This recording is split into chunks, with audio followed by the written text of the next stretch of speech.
Bills y Whis, el dios de la destrucción y su asistente, o también su maestro, son dos personajes que, desde que aparecieron en la Batalla de los Dioses, allá por 2012 o 2013, se ganaron el cariño de todos por su simpatía.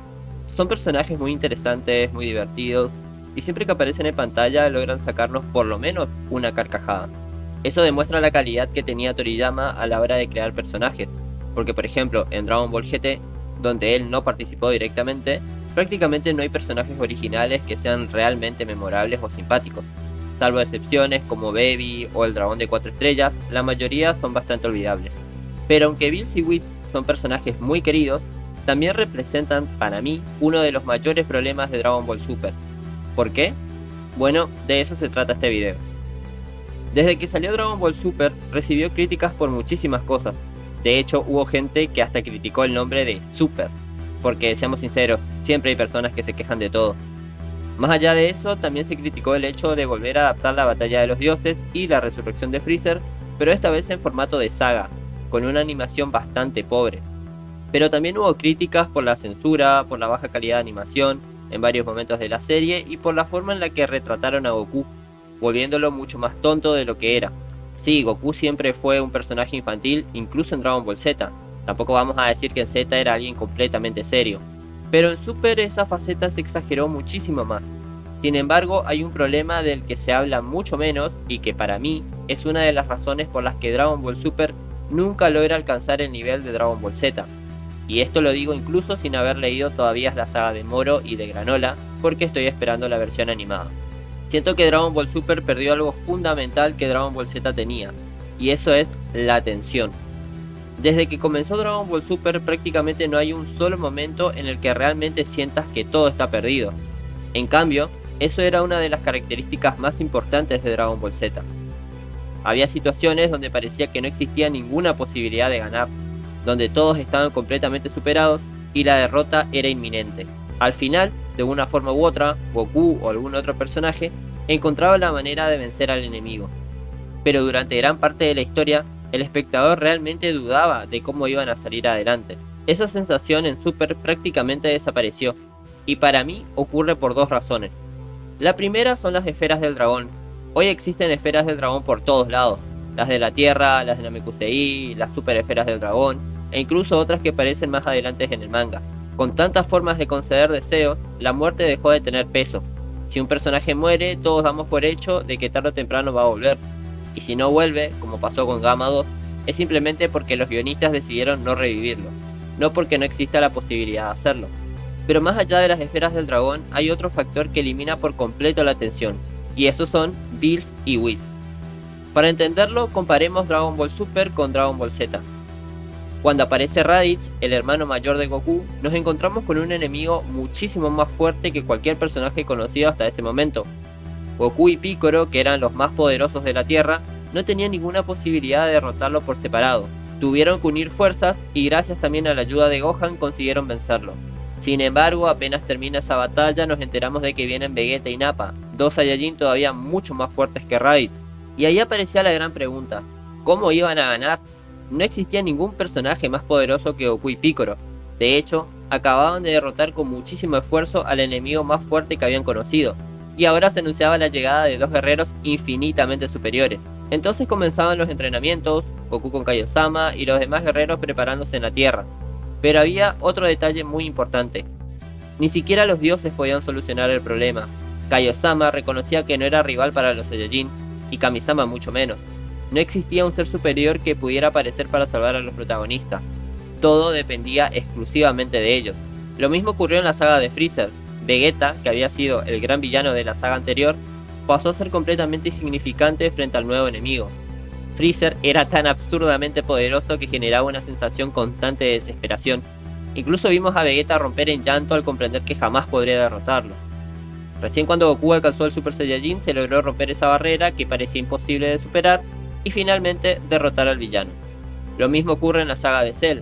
En esta saga aparece Trunks para advertir que están por llegar unos nuevos enemigos, los androides 17 y 18. Lo sorprendente es que eran mucho más poderosos que el Super Saiyajin, una transformación que acababa de ser presentada y que literalmente en el arco siguiente ya era completamente superada. De hecho, vemos como el androide 18 ridiculiza a Vegeta en Super Saiyajin. Goku, aunque estaba afectado por su enfermedad cardíaca, tampoco pudo hacerle frente al androide 19. Y una vez que Vegeta derrota a ese enemigo, descubre que no puede hacer absolutamente nada contra los androides 17 y 18 que prácticamente juegan con él. Pero la cosa no termina ahí, porque después aparece Cell, dejando a los androides como una simple anécdota. Cell era todavía mucho más poderoso y eso desencadenó una enorme cantidad de momentos de tensión donde realmente no sabíamos qué iba a pasar. Fue ahí cuando vimos a Goku, Vegeta, Trunks y Gohan entrenando en la habitación del tiempo. También vimos a Piccolo obligado a fusionarse con Kamisama para poder competir con los nuevos enemigos. Cada decisión parecía desesperada, porque los protagonistas siempre estaban un paso por detrás. Incluso cuando Gohan alcanza el Super Saiyajin 2 y Goku se sacrifica, la tensión no desaparece. Cell era tan poderoso que todos los guerreros Z tuvieron que aportar su granito de arena. Hasta Yamcha y Krillin hicieron todo lo posible por ayudar. Finalmente, gracias al apoyo de todos y a que Vegeta lanzó un ataque que distrajo a Cell durante un instante, Gohan pudo aprovechar la oportunidad para destruirlo con el Kamehameha. La verdad es que eran momentos muy épicos y son situaciones que hoy prácticamente no se repiten. En la saga de Majin Buu ya empezamos a ver un poco el problema que más adelante tendría Dragon Ball Super. Es cierto que existen momentos de muchísima tensión, como cuando Super Buu destruye la Tierra, o como cuando Kid Buu termina destruyéndola por completo. Sin embargo, también hubo muchas situaciones donde Goku y los demás tenían la posibilidad de acabar con el enemigo y simplemente no lo hacían.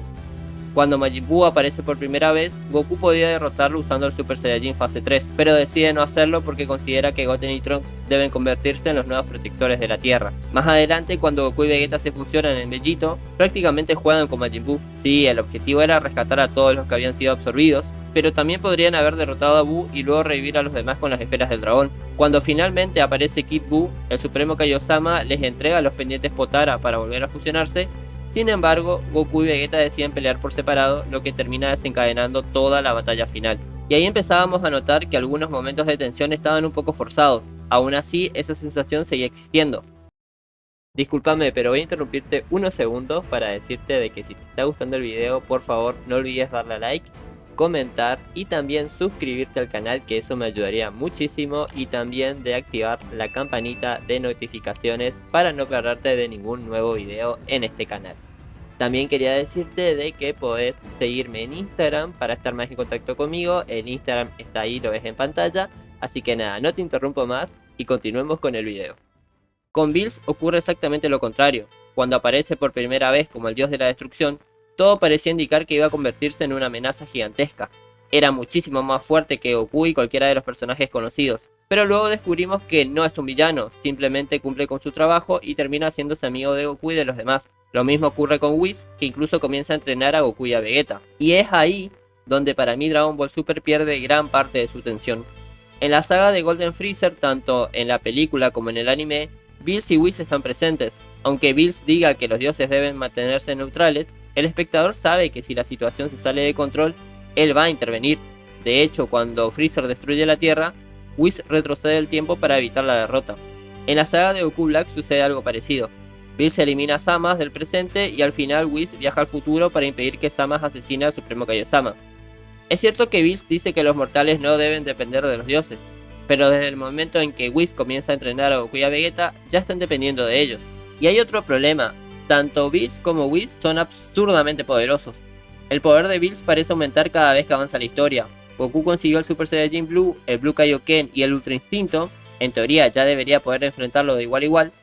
Incluso se nos dice que Jiren es más poderoso que el dios de la destrucción de su universo. Entonces, si Goku logró derrotarlo, como mínimo debería poder pelear con un dios de la destrucción de ese nivel. Pero siempre ocurre lo mismo. El poder de Bills vuelve a reescribirse para seguir estando por encima de todos. Eso jamás ocurría en Dragon Ball Z. Los dioses siempre terminaban siendo superados por los protagonistas, por lo que nunca podían resolver los conflictos. En Super, en cambio, Bills y Whis siempre funcionan como una red de seguridad. Quizás el único momento donde se recuperó un poco de esa tensión fue en el Torneo del Poder. Jiren era un rival impresionante, pero ni siquiera era un villano. Y aunque todos sabemos que los héroes suelen ganar al final, lo importante no es el resultado, sino que el espectador dude de cómo van a lograrlo. Esa incertidumbre es justamente lo que Dragon Ball Super perdió. Whis es incluso más poderoso que Bills, y ni hablar de Zenosama, que puede borrar cualquier amenaza de un instante a otro. Por eso creo que la única forma de recuperar esa tensión es haciendo que Goku y Vegeta finalmente superen a Bills. Mientras Bills y Whis sigan estando tan por encima del resto, cualquier nuevo villano perderá impacto, porque siempre existirá la sensación de que ellos pueden intervenir. No leí todavía las sagas de Moro ni de Granola, así que no puedo hablar en profundidad sobre ellas, pero por lo que conozco de la historia tampoco lograron recuperar la sensación de desesperación que caracterizaba a Dragon Ball Z. Porque al final del día, Bills y Whis son personajes fantásticos, son carismáticos, divertidos, y es imposible no quererlos. Pero precisamente por eso también creo que representan el mayor problema de Dragon Ball Super.